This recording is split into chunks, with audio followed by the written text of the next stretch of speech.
Hi అండి. నమస్తే. Welcome to అమ్మాయి లోకం. అందరూ ఎలా ఉన్నారు? నేనైతే చాలా బాగున్నాను. మీరందరూ కూడా బాగుండాలని మనస్ఫూర్తిగా కోరుకుంటున్నాను.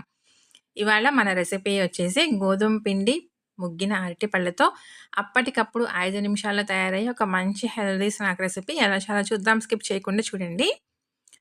ముందుగా మిక్సీ జార్ తీసుకొని బాగా పండిన 2 అరటిపళ్ళు తీసుకున్నామండి. ఇవి చిన్నవి కాబట్టి నేను 2 తీసుకున్నాను. పెద్దదనుకోండి ఒకటే తీసుకోండి. తర్వాత 2 యాలకులు వేసి దీన్ని మెత్తగా పేస్ట్ లాగా చేసుకొని తీసుకొచ్చుకుందాము. ఇలా తీసుకొచ్చుకున్న తర్వాత దీంట్లో ఒక 4 టేబుల్ స్పూన్‌లు అయితే ఉంటుందండి ఇది. బెల్లం పొడి తీసుకున్నాననమాట నేను. ఈ కప్పుతో కప్పుండి చిన్న కప్ అనమాట. దాంట్లో ఒకటి 2 టేబుల్ స్పూన్‌లు మాత్రం నీళ్లు వేసుకొని దీన్ని మెత్తగా పేస్ట్ లాగా చేసుకొని తీసుకొచ్చుకుందాము. దీన్ని మిక్సింగ్ బౌల్‌లోకి మార్చుకుందాం. ఒక టీ స్పూన్ నెయ్యి వేసుకుందామండి. టేస్ట్ చాలా బావుంటుంది. 2 టేబుల్ స్పూన్‌లు తురిమిన పచ్చి కొబ్బరి. ఒక టీ స్పూన్ నల్ల నువ్వులు తీసుకున్నానండి. ఇక్కడ నేను తెల్ల నువ్వులైనా కానీ యూజ్ చేసుకోవచ్చు.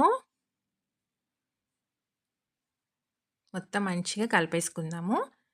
ఇలా కలుపుకున్న తర్వాత దీనిలో వచ్చి ఒక కప్పు గోధుమ పిండి తీసుకున్నామండి. ఇంక ఇప్పుడు నీళ్లు వేయకుండా మొత్తం మంచిగా కలుపుకుందాము. తర్వాత అవసరాన్ని బట్టి నీళ్లు కలుపుకుందాము.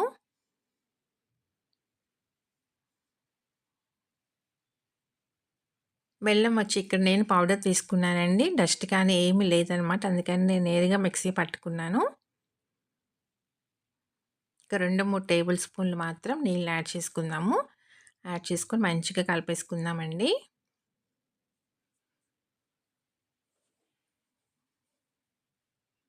మామూలు బెల్లం గనక తీసుకునేటట్లయితే మీరు దాన్ని కొంచెం ఒక 2 టేబుల్ స్పూన్‌లు మాత్రం నీళ్లు వేసుకొని కరగపెట్టుకొని, ఆ బెల్లం నీళ్ళని ఫిల్టర్ చేసుకొని యాడ్ చేసుకోండి సరిపోతుంది. కలుపుకున్న తర్వాత మనం ఏ కప్పుతో అయితే గోధుమ పిండి తీసుకున్నామో అదే కప్పుతో పావు కప్పు బొంబాయి రవ్వ తీసుకున్నామండి. వేసేసి మొత్తం మంచిగా కలుపుకుందాము.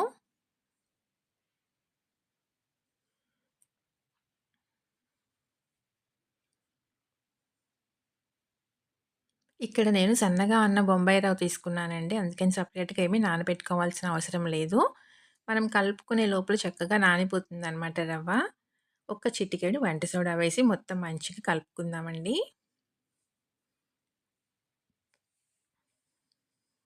మామూలు బొంబాయి రవ్వ కనుక యూజ్ చేసుకున్నట్లయితే ముందుగానే వేసుకున్నామనుకోండి, మనం ఇవన్నీ కలుపుకునే లోపల చక్కగా నానిపోతుందనమాట రవ్వ. కన్సిస్టెన్సీ కరెక్ట్‌గా ఉందండి. ఇంక ఇంతకంటే నీళ్ళు ఎక్కువగా వేసుకోవద్దు. పిండి అస్సలు పలచన కాకూడదు. దీన్ని ఇలా పక్కన పెట్టుకుందాము. ఇలా ఒక కడాయిలో నూనె పెట్టుకున్నాం. నూనె వేడెక్కిన తర్వాత స్టవ్ వచ్చేసి లో టు మీడియం ఫ్లేమ్‌లోకి మార్చుకుందామండి. చిన్న చిన్న బోండాల్లాగా వేసుకుందాము. బెల్లం, గోధుమ పిండి కాబట్టి మనకి హై ఫ్లేమ్‌లో ఉందనుకోండి వెంటనే కలర్ మారిపోతుంది. కానీ లోపల పిండి పచ్చిదనం అలానే ఉంటుందనమాట. నూనె కొంచెం మనకి వేడెక్కిన తర్వాత స్టవ్ వచ్చేసి లో టు మీడియం ఫ్లేమ్‌లోకి మార్చుకొని వేసుకున్నామనుకోండి కరెక్ట్‌గా వేగుతుంది. లోపల దాకా పైన మంచి క్రిస్పీగా ఉంటుందండి. లోపల సాఫ్ట్‌గా చాలా అంటే చాలా బావుంటుంది.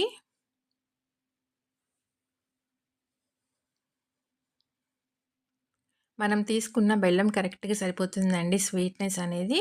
ఎందుకంటే 2 అరటిపళ్ళు వేసుకున్నాం కాబట్టి అరటిపళ్ళలో కూడా మనకి స్వీట్‌నెస్ ఉంటుంది. సరిపోతుందండి. ఇంకా కొంచెం ఎక్కువగా కనుక కావాలి అనిపించినట్లయితే మీకు ఇంకా ఒకటి 2 టేబుల్ స్పూన్‌లు బెల్లం పౌడర్ ఎక్కువగా యాడ్ చేసుకోవచ్చు.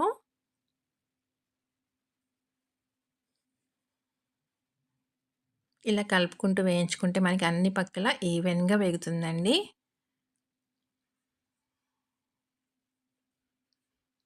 చూసారు కదా! చక్కగా వేగిపోయినాయన్నమాట. తీసేసుకుందాము. మనకి వేగిన తర్వాత కొంచెం మెత్తగా ఉన్నట్టు అనిపించినా గానీ ఆరేటప్పటికల్లా పైన మంచి క్రిస్పీగా వస్తాయండి. 3-4 డేస్ దాకా నిలువుంటాయన్నమాట. పాడైపోవు. చూసారు కదా! ఎంత చక్కగా రెడీ అయిపోయినాయన్నమాట. టేస్ట్ అయితే చాలా అంటే చాలా బావున్నాయి. పిల్లల నుంచి పెద్దవాళ్ళ దాకా అందరికీ నచ్చుతుంది. ఒక మంచి హెల్తీ స్నాక్ రెసిపీ అనమాట.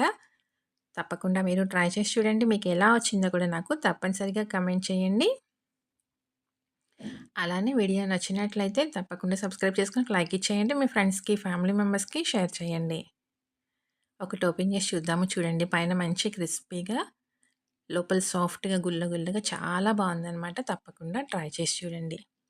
ఈరోజు రెసిపీ అయితే ఇంతేనండి. రేపు ఇంకో కొత్త రెసిపీతో మీ ముందుకొచ్చేస్తాను. Thank you for watching.